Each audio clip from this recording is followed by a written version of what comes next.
صحابہ سلف جتنے بھی گزرے ہیں متقی لوگ ہمیشہ سے وہ اس قیام اللیل کی صفت سے جانے گئے ہیں کہ ان کی اکثریت راتوں میں اللہ کے سامنے کھڑے ہونے والوں میں سے ہوتی تھی. رسول اللہ صلی اللہ علیہ وسلم کی حدیث کا مفہوم آتا ہے, آپ نے فرمایا قیامت کے دن اللہ تمام مخلوق کو ایک بڑے میدان میں جمع کرے گا اور پکارے گا کہ وہ لوگ کہاں ہیں جنہوں نے راتوں میں عبادت کی وجہ سے اپنے بستروں سے اپنے پہلو علیحدہ رکھے. عبادت کی وجہ سے, اپنے فرینڈز کے ساتھ ہینگ آؤٹ کرنے کے لیے نہیں, کزنس کے ساتھ پارٹی انجوائے کرنے کے لیے نہیں, مووی دیکھنے کے لیے صوفے پر بیٹھنے کے لیے نہیں. اپنے پہلو کس وجہ سے علیحدہ رکھے؟ عبادت کے اینگل سے. تو رسول اللہ صلی اللہ علیہ وسلم نے فرمایا کہ اللہ کی اس پکار کے بعد ایک چھوٹا سا گروپ لوگوں کا کھڑا ہوگا. اور یہ کون لوگ ہوں گے؟ وہ لوگ جو تہجد پڑھا کرتے تھے.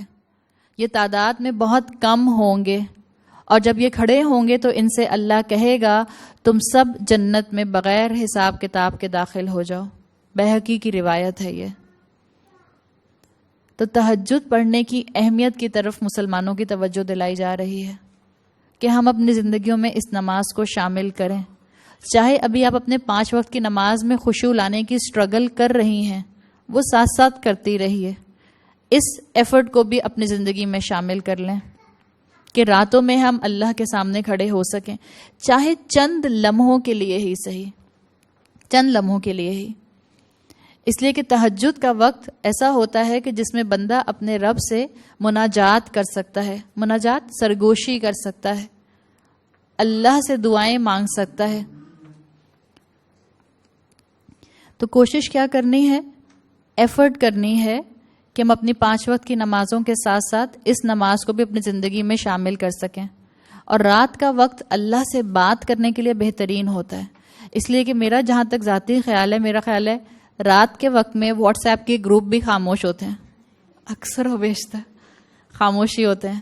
تو آپ کو دن کی 5 نمازوں میں تو مشکل سے موقع ملتا ہے آپ کو کہ آپ کی کوئی نماز ایسی ہو کہ جس میں اگر آپ نے اپنا فون سائلنٹ نہیں کیا, کہ جس میں آپ کا فون نہ بجے, چاہے وہ میسج ہو, چاہے وہ آپ کا کوئی بھی کسی قسم کا الارم ہو, یا آپ کا ریگولر کال ہو یا SMS ہو. لیکن رات کا وقت ایسا ہوتا ہے کہ جس میں چانسز یہی ہیں کہ آپ کا فون کسی بھی طرح سے نہیں بجے گا. اور تہجد علماء کے مطابق ایک ایسی شخصیت ادا کرتی ہے جو تعمیر شدہ شخصیت ہوتی ہے. ظاہر ہے 5 وقت کی نمازوں کا خیال رکھتا ہے بندہ جب ہی تہجد پڑھنے کے لیے ایفرٹ کر رہا ہے, مگر یاد رکھیں 5 وقت کی نمازیں بنیاد ہیں. بنیاد نہیں ہلا سکتے ہم کہ ہم تہجد تو پڑھتے ہیں لیکن کوئی اور نماز ہماری مس ہو جاتی ہے. بنیاد نہیں ہلا سکتے. آپ نے بنیاد ہلائی تو آپ کی عمارت ہلنے لگ جائے گی. اور اسکالرز کیا کہتے ہیں؟ تہجد پڑھنے والا انسان تعمیر شدہ شخصیت کا مالک ہوتا ہے, جس میں بیسک کریکٹرسٹکس ہوتے ہیں آلریڈی. بنیادوں کو نہیں ہلانا ہم نے, اس لیے کہ آپ کی عمارت کا سارا وزن بنیادوں پر ہوتا ہے. اس وقت جس نماز کا ذکر ہو رہا ہے وہ یوں سمجھ لیں کہ آرکیٹیکچرل بیوٹی کرنے والی نماز ہے. عمارت کے اندر عمارت بنانی ہو تو پہلے اسٹرکچر کھڑا کرتے ہیں نا. ایک گھر بھی جب بنتا ہے تو زیادہ وقت اس کی فرنشنگ پر لگتا ہے, اور خرچہ بھی زیادہ فرنشنگ پر ہوتا ہے اسٹرکچر کھڑا کرنے کے مقابلے میں. یہاں وہ صفات بتائی گئی ہیں کہ جس سے مومن کی شخصیت میں خوبصورتی آتی ہے, آرکیٹیکچرل بیوٹی آتی ہے. سورۃ بنی اسرائیل آیت نمبر 79 میں اللہ تعالیٰ نے فرمایا وَمِنَ اللَّيْلِ, اور رات میں سے, من اللیلی, رات کے کچھ حصے میں سے, من فریکشن کر رہا ہے نا, پوری رات کی بات نہیں, من اللیلی, اور رات میں سے, فَتَہَجَّدْ بِهِ, تو کیا کرنا ہے؟ اس میں سے تھوڑی سی تہجد ادا کرنی ہے رات کے وقت میں. ایک اور حدیث کا مفہوم آتا ہے, حضرت ابو ہریرہ رضی اللہ عنہ سے روایت ہے, رسول اللہ صلی اللہ علیہ وسلم نے فرمایا انسان جب سوتا ہے تو شیطان اس کے سر کے پیچھے گدی پر, یعنی نیپ آف دا نیک, 3 گرہیں لگاتا ہے, 3 ناٹس لگاتا ہے, اور کہتا ہے کہ رات بڑی لمبی ہے, سوئے رہو, آرام سے سو جاؤ, ابھی وقت ہے. آپ نے الارم لگایا, آپ الارم لگاتی ہیں, شیطان 3 گرہیں لگاتا ہے. آپ نے ایک الارم لگایا اس نیت کے ساتھ کہ آج میں ہمت کر کے اٹھوں گی اور تہجد پڑھوں گی. شیطان نے بھی ارادہ کیا. ایک ارادہ آپ نے کیا اور ایک ارادہ شیطان نے کیا.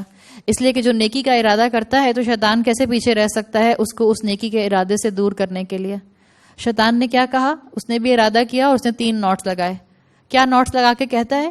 ابھی رات بڑی لمبی ہے، سوتے رہو، اور اس کو سلائے رکھتا ہے. آپ کا بھی الارم بجتا ہے اور آپ کو پہلا خیال کیا آتا ہے؟ 10 منٹ کا سنوز اور لگا دوں، 20 منٹ کا سنوز اور لگا دوں، 15 منٹ کا سنوز اور لگا دوں. تو حدیث میں آتا ہے اگر وہ انسان بیدار ہو کر اللہ کا ذکر کرتا ہے، یعنی آپ کی آنکھ کھلی اور آپ نے فوراً تسبیح ہاتھ میں سے کوئی تسبیح پڑھی، اللہ کا شکر ادا کیا کہ میری آنکھ کھل گئی، تو آپ کی ایک گرہ کھل جاتی ہے جو شیطان نے لگائی ہوتی ہے. اس کا مطلب ہے شیطان کے پھندے سے آزادی کا ایک سٹیپ مل جاتا ہے. پھر حدیث میں آتا ہے اگر وہ شخص ہمت کر کے کھڑا ہو اور وضو کر لے تو اس کی دوسری گرہ بھی کھل جاتی ہے. تو شیطان اپنے ارادے میں اور ناکام ہونے کی طرف جاتا ہے. اور حدیث میں آتا ہے اگر وہ شخص وضو کے بعد نماز کے لیے کھڑا ہو کر اللہ اکبر کہہ دے تو اس کی تیسری گرہ بھی کھل جاتی ہے. لیکن تینوں گرہ کھلتی کب ہیں؟ جب آپ نماز میں تکبیر تحریمہ کہہ دیتے ہیں. بیڈ پہ لیٹے لیٹے تینوں گرہ نہیں کھل سکتے. فون ہاتھ میں پکڑے پکڑے ٹائم رک نہیں سکتا. نہ آپ کا سنوز کا بٹن دباتے دباتے تینوں گرہ کھل سکتے ہیں. آپ کو اور مجھے کوشش کرنی ہے، ایفرٹ کرنی ہے.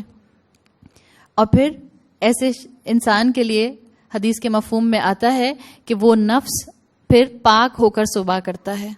یعنی جو انسان اس وقت میں اٹھ جاتا ہے اور اللہ کا ذکر کرتا ہے، پھر وہ ایک صبح مطمئن انسان کی طرح اٹھتا ہے.